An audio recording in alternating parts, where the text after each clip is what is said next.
Today we'll be joined by Cheryl Warren, an award-winning trainer and consultant who's on a mission to provide earlier spaces that truly enable our neurodivergent children to thrive, not just survive. But first, how are you today, Michelle? I'm really good, thank you, Tracy. How are you? I'm good, thank you. What's been happening in your early years recently? Well, this week there's been lots going on, and I'm hearing a lot of talk about school readiness. And it keeps getting me thinking, why are we talking about schools being ready for children? There's still so much pressure on earlier settings, on parents and the children themselves to make sure they are prepared for school. And often these expectations are unrealistic. It puts practitioners and families under so much stress. And for those children that need more time, it's just not fair. We need to flip the narrative and we need to focus on what children need, not what the system expects.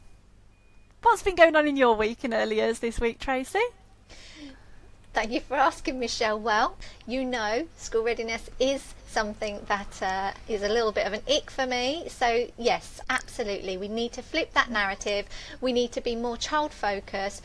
They're not square pegs to be fit into round holes. But also, I think it's really important that we think about the misconception that's already out there and the point that this terminology is being used as dual purpose. So on the one hand, we've got the DFE, who are using it to refer to that end of reception. If a child achieves their good level of development, then they are school ready to transition into year one.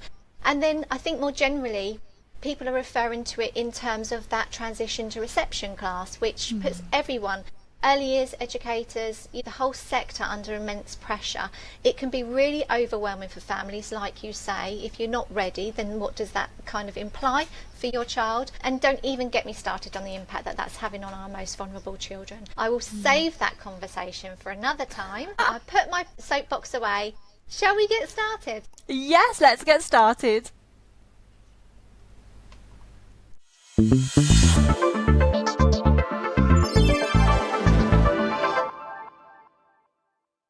We are so pleased to be joined today by our guest, Cheryl Warren. Cheryl is an award-winning trainer and consultant working across the UK and is clear on her mission to provide earlier spaces to enable our neurodivergent children to thrive, not just survive. Her work has taken her internationally with speaking and training invitations across Europe, and she's just published her first book on the importance of this subject. So welcome, Cheryl, and we're really, really pleased that you could join us today. Thank you very much for having me. I'm very excited. Brilliant. Right, so let's get straight to it. We've got lots of questions for you, Cheryl. We want to know as much as possible. So let's start. We really want to know what led you to specialise or become passionate about neuroaffirming approaches, particularly in early years.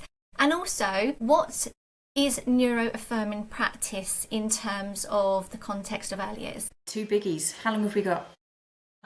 So yeah, in terms of the kind of X Factor journey, I've been working within the early years sector way back since I qualified with my NNEB back in 1996, which feels, well, yeah, it is a long time ago.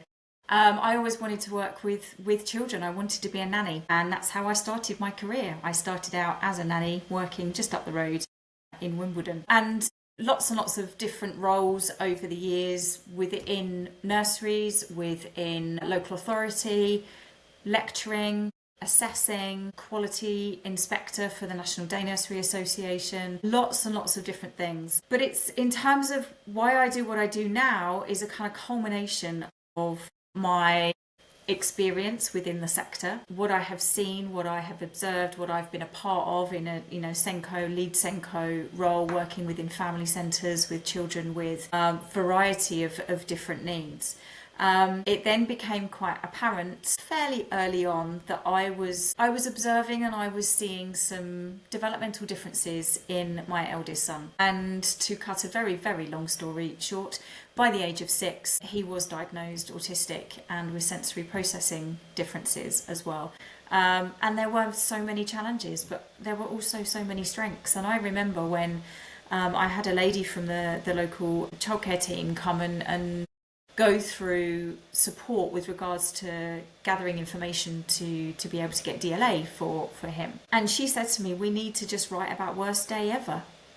and it was horrific. And I thought this isn't right. So because I was linked to lots and lots of different settings, and I was just getting asked more and more, oh, your son's autistic, we think this child might be, they're showing these kind of emerging signs, can you help us, what would you say, what would you suggest? And I just thought, what, there seems to be this real gap in understanding, and there is a clear desire to want to do the best that you can in early education for the children. There has never been any denial about that at all, but people just didn't know where to go. They didn't know where to go for support. Sometimes when the support came, it wasn't all that great, or it was a bit few and far between.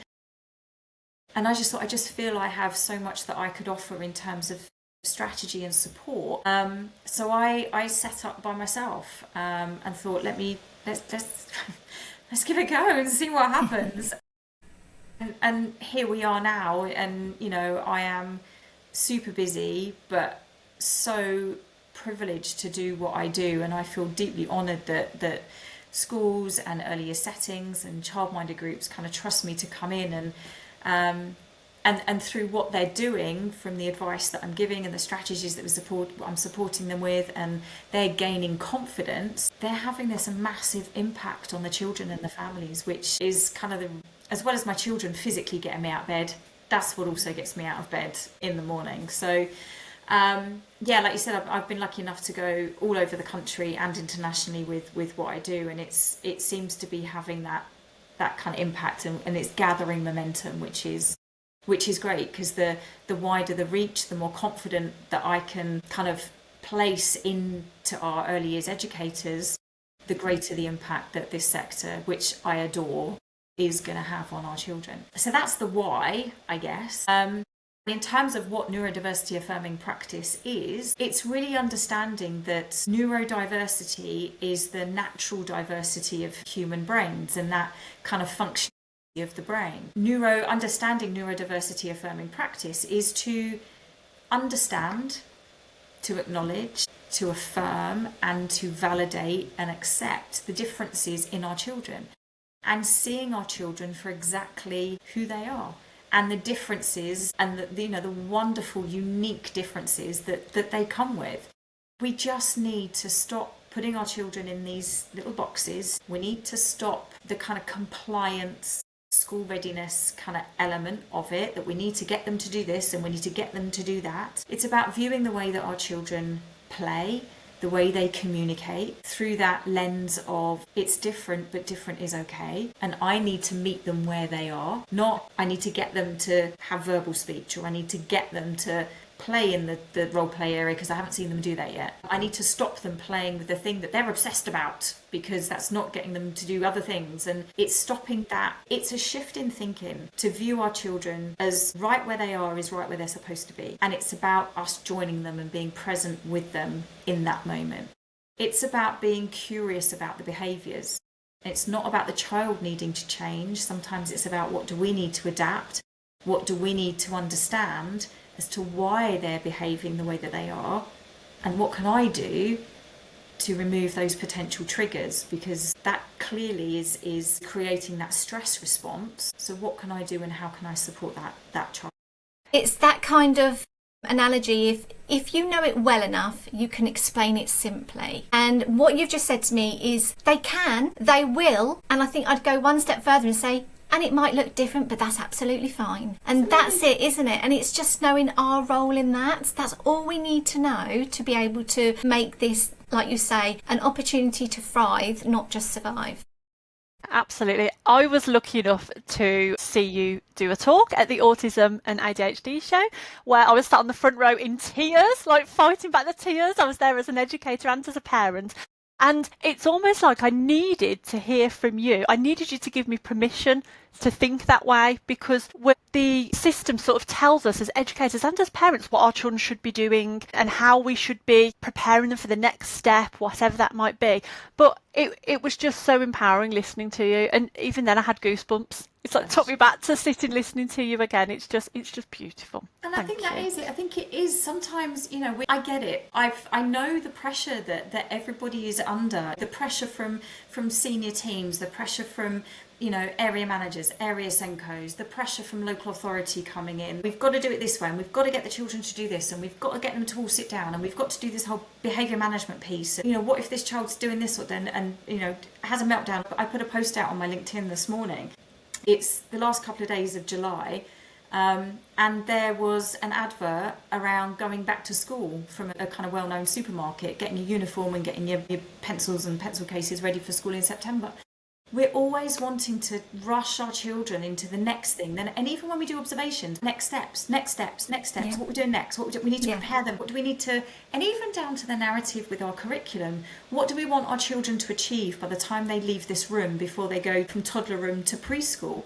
Well, what about now? What about today? What about where that child is right now, and just being present with that child? And for our neurodivergent children, they need that even more, because they need that space to build that trust, build that connection, build that sense of belonging. And they can be their beautiful self with their stims and their schemas, or their patterns of play, or their special interests, or whatever it might be, that we can just celebrate who our children are right now, rather than absolutely. My daughter was recently diagnosed as autistic, and I've worked in education for 25 years, and it's only been since her diagnosis 6 months ago that I've become obsessed with finding out everything that I possibly can about autism.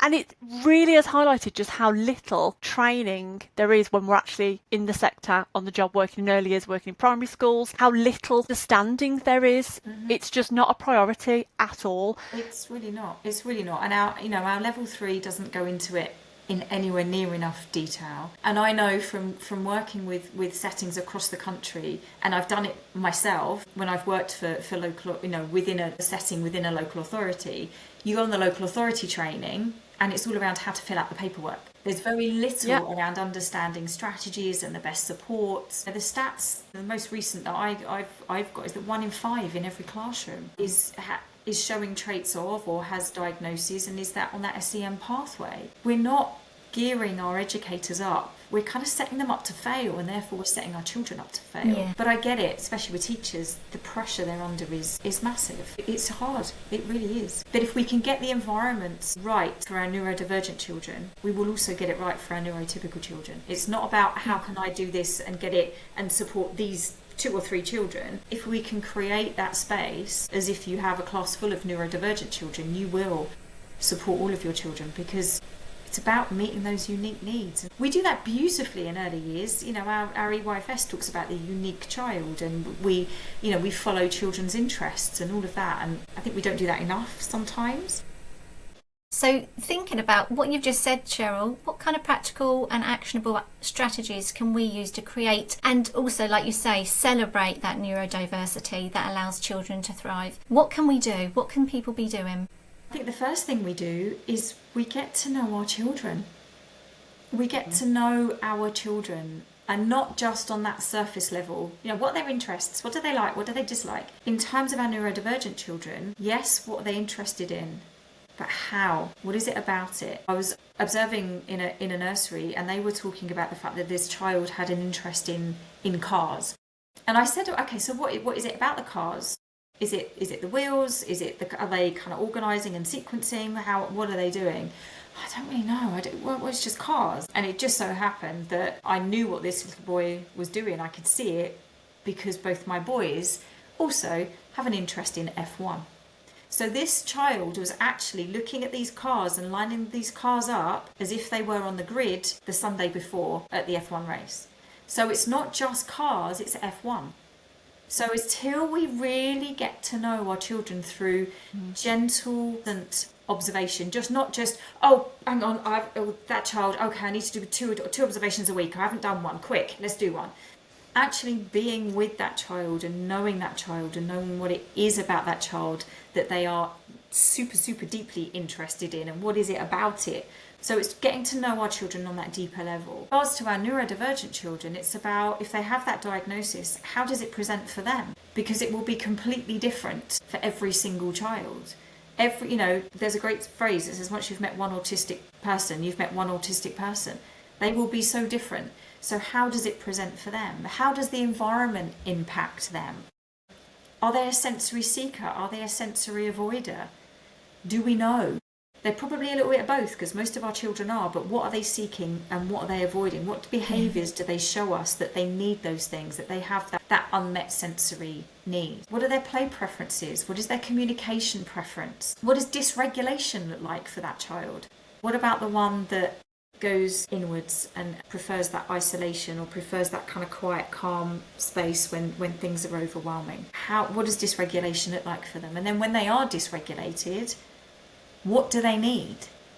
Because my son, if I went and gave him a really big bear hug to kind of deep compressions and kind of, when he was dysregulated, that would add to the overwhelm, because he's overly sensitive to touch and deep pressure. Unless he's in that state, that good kind of state of the limbic system's in that balanced state, then he can cope with it. But in that high stress response, he can't. So if you're an educator and you're going in thinking you're helping, you're potentially adding to that level of dysregulation. So what does dysregulation look like, and what do they need? So it's really getting to know your children. What ignites them? What are they passionate about? What do they love talking about? The next thing for me in terms of strategy is about understanding the impact of the environment. So often I go into settings and it literally looks like somebody has thrown up primary colours all over the wall. Yes. The carpet, the chairs are blue, the tables are green, there's stuff hanging from the ceiling, there's children's artwork up against the window, so there's no natural light coming in, so we're then focusing on the fluorescent false lighting, which impacts our children. Yeah. And then we've got the adult voices talking across the room because they need something or they need to get the attention of someone. And in primary schools, the bell that goes off constantly. And then the trolley comes in with lunch on it. And then, there's somebody over there that's got a dodgy nappy, or all of this stuff is impacting our children. Transitions. How do transitions impact your children? I was talking to an educator just 2 weeks ago who called me up. She wanted to chat about one of her children. She wanted some strategy, she wanted some support, and I said, okay, tell me about him. One of the things that he finds really challenging is transition. So we had a chat about the morning that he's there. He's only there 8:30 to 11:30. And I wrote down 10 whole transitions in that 3-hour window. Ridiculous. This stopping for tidy up because we've got snack time, and then we've got tidy up snack time because then we've got an extracurricular activity coming in, and then we tidy up from that, and then we can go in the garden, and then we come in and wash our hands, and then we... It's exhausting. Absolutely. That's stop, start. And it's that. We just need to sometimes stand back.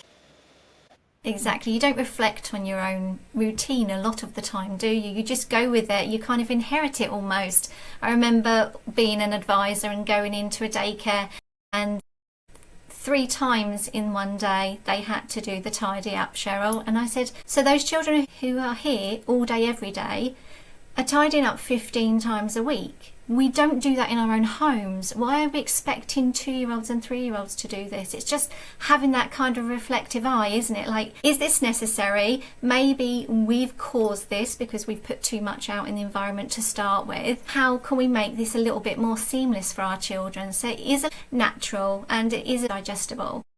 We need that kind of fluidity and that flow, and again, it goes back to what we were talking about earlier, just that time and that being in the moment. If the child's building the Eiffel Tower out of Lego, let them carry on.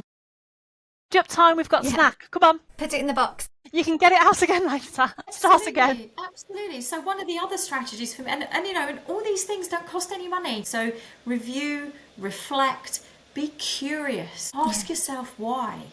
Yeah, and exactly. Be flexible. Be flexible in your offering. Be flexible in your curriculum. Things like circle time. I mean, I don't get why we do circle time for little ones anyway. It just seems completely pointless to me. But if your children struggle sitting down for circle time, well, maybe circle time's the problem. So have the child standing up, have them kind of being able to regulate through movement. Get one of those little yoga balls or exercise balls they can sit and they can kind of bounce on. Get them to sit just on a chair, with a resistance band around the front two legs of the chair so they can push their ankles against it, so they've got some sensory feedback, so therefore they can focus and they can show that attention in that session because they've now got movement. It's allowing that level of flexibility for our children. And it's not, and people say to me, well, yeah, but if we do it for one, we'll have to do it for all the... No, you don't. Yeah, you don't, because you have these conversations with our children early on about difference and what our children need to be able to learn and to enjoy the activity like their friends do. This is what they need, like the little one with the glasses, or the little one with their hearing aid, or the child in the wheelchair. Because we can see those, they're more accepting and educators feel more comfortable talking about it. But neurodivergence, we can't see it, so people find it harder to explain. But children are really open and children are really accepting, and if we talk about it and say, oh, okay, I've had children now, we'll go up to other, Johnny's really struggling today, can we give him his weighted blanket, does he need his weight? And they're 3-4-year-olds. Because they get it. They get it. So know your children, understand the impact of environment, be curious, and have that level of flexibility around what your children need in the moment. Thinking back to knowing our children and relationships, how can we ensure that our practices are inclusive of children from all different backgrounds and cultures when thinking about working with neurodiverse children? I think that, the main thing for me in terms of sort of differences, backgrounds and all of those things is understanding that the female presentation of neurodivergence is very different to the male presentation, and still the assessment process and the diagnostic process is still very much that white male kind of tick box and check box, and we need to understand that across cultures it's going to look, in terms of male, female, there is a much lower percentage of Black and Asian children going through assessment and diagnosis, because we're just not picking up those kind of slight nuances in behaviours and kind of differences in. So we have to be open that it's not just, if they don't show us any eye contact, they must be autistic. If they line up their toys, they must be autistic. It looks very, very different. I think from a cultural perspective, we also have to be aware of different cultural expectations, experiences, and understanding. So when you're supporting the families, you might get more of a barrier to the support you're offering because of their cultural experiences. I've worked with settings where they've had very neurodiversity-affirming setting, very gentle connection-based setting, that have really good relationships with the families, and we're starting to have these conversations with this family around the differences that they had identified in the child's development. And the parents were very clear that they didn't want to take it any further because God will support their child and God will rescue their child. So we have to acknowledge differences in the family's perception and family's experiences. There are still many places around the world where our neurodivergent children wouldn't be seen in the mainstream. They would very much be taken away and hidden away. So we have to acknowledge and just be gentle, I think, sometimes with the families to support the child because of the experiences that they've had. So I think, again, it's just making sure that we have an understanding that this impacts families in a very, very different way. We have to show empathy, we have to show understanding, and there are still so many things we can do to support the child that don't necessarily need, a signature or a referral to a different agency. The things that we were just talking about, being curious, being flexible, looking at the environment, looking at your transitions, all of those things don't need permission, but they can still support that child right in front of you. Yeah, and it's definitely about working with the family, isn't it? It's definitely about being on the journey together and meeting them where they are, because everybody's got, like you say, a different perception about what it means to them and what the implications are for their child. So that's really important, isn't it, that we have those continued discussions. In terms of language, Cheryl, what sort of language do you think early years educators should be using to discuss neurodiversity with families and colleagues and the children? I think it's that strength-based language and not talking about concerns, delays, red flags. I've worked with settings where one of their kind of forms for recording some of the differences that they've seen, it was called a cause for concern form.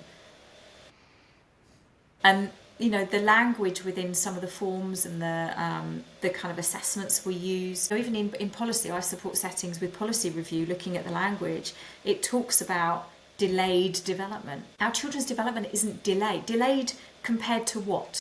They're not delayed. Their development is just different. So that's the main thing for me, is knowing and talking about developmental differences rather than delayed development. And when we talk about red flags, red flags is what we wave at the beach when it's dangerous to go in the water. Our children aren't dangerous. They're not dangerous. So why are we waving the red flag? So it really is that strength base. Yes, it's not pushing away the daily challenges that our children are having. And yes, we obviously need to have those conversations because we need to think about the support we put in place for our children. But first we have to look at what our children can do. And that's one of the things that I have quite often when I go into the settings. I say, tell me about the child. And they'll go through, they can't do this, they refuse to do that, they won't do this, they won't do that, they can't do this. And I say, okay, thank you very much. And I observe the child. And quite often I run out of paper because I'm writing down all the things I can see the child is able to do. And that's the bit we want to focus on. Which really sets the tone, doesn't it? I think when my daughter got her diagnosis, the amount of people, friends and family, and they came from a good place, but they would say to me, I'm so sorry to hear that your daughter's autistic. And that just really shocked me. Why are you sorry? Are you in mourning for the life that she would have had, somebody said. No, why do we have this negative language and this negative mindset as a society around? It's that medical model and the social model of discipline. Everything is pulled into the medical model. They're not following this, in inverted commas, normal pathway. Who decides what that is anyway? But because they're not following that, there's something wrong. Panic. Oh my gosh, let's all sit round and think about, oh my gosh, what's going to happen to this child, and blah, blah, blah. Our children get there in the end. Neurodivergence. They are following a diversion, a different pathway. He's not a child that needs to be fixed or cured. There's nothing wrong with him. He's following a different pathway in terms of his social development, his emotional development, his executive function. But he's getting there. So what are your hopes for the future of early years education in terms of neuroaffirming practice, Cheryl? I can take over the world with all of this stuff. That's the plan. But when I'm speaking at conferences and things, I've asked before, who in the room are local authority inclusion officers, and more often than not I get several hands put up. And my ultimate aim is that they don't have a job anymore. Sounds awful, but the whole time we have inclusion officers, we're not inclusive because we need somebody coming in to help us be inclusive. So, and in essence, I want to do myself out of a job because it means that we are doing all of this. We have to have these spaces. We have to have staff that are understanding, knowledgeable, empathetic, are connection first over compliance, and that our children are celebrated, accepted and validated for exactly who they are. I don't want to be watching a programme when I'm sat there rocking in my armchair at 85, watching another Chris Packham programme where he's filming individuals who have had to spend their life masking to fit in. I don't want to watch those anymore. I want our children and our society to embrace the differences and the wonderful things that our children and future adults and future leaders and future entrepreneurs are able to bring to the world. Because if we continue to tell them that who they are, how they behave, how they play, how their brain works is wrong, we are going to be a poorer society for it. So the better we can get it right in the early years, we will then create a society where those other children, neurotypical children in that setting, also get it and also understand that their friends are just a little bit different, and that affirming that difference. So yeah, that would be my hope, that it's not just about the odd few that understand this. This is just the way it goes. Because if we do it, you will make a difference. You will make a massive difference to children and families, and then for, like I say, our future generations. Could listen to you talk all day long. I really could. Thank you for being a guest on our Early Years podcast. Your passion and your dedication to ensuring that our neurodivergent children thrive has just shone through in this conversation, and we know that so many people listening will benefit from your practical strategies and your understanding. So thank you so much for taking the time to meet with us. I know how busy you are and how much you've got to do at home as well, because you were telling me beforehand. Yeah, that whole piece of being a working mother is always fun, isn't it? It's always fun. Yeah. Finally, Cheryl, obviously we've talked about your book previously. Here's one I read earlier. It's brilliant. As I said, it's that if you don't know it well enough, you can't explain it simply. And this is a really easy for how to in every setting. And I think everybody needs to go out and get it. But can you tell us just a little bit about the work you do and how people can connect with you? Yeah, absolutely. I will, I'm available for, weddings, funerals and bar mitzvahs, as they say. In terms of, as a consultant, what I'm doing at the moment is working with a few nursery groups that are kind of 3 to 5 settings that maybe don't want to take on an area Senko or who are not ready to take on an area Senko. So I am kind of a consultant area Senko, providing training, webinars, coaching and mentoring support for Senkos within settings. People can come and find me on social media. So I'm on Instagram and Facebook at aperion_training. I put lots and lots of information on there. Head onto my website. You can get onto my, subscribe to my newsletter. And I've got some things coming up in September. I'm launching an online training course that people will be able to get access to. So keep an eye out for that. But yeah, there's lots and lots of things kind of bubbling away. So come and join the conversation over on social media, and let's make a difference together. The more of us, the louder we are. So come and join me over on there. Everybody listening does get the opportunity to go and listen to Cheryl speak, then I'd highly recommend it. Maybe take some tissues as well if you're as emotional as I am when listening. But thank you so much for today, Cheryl. Thank you.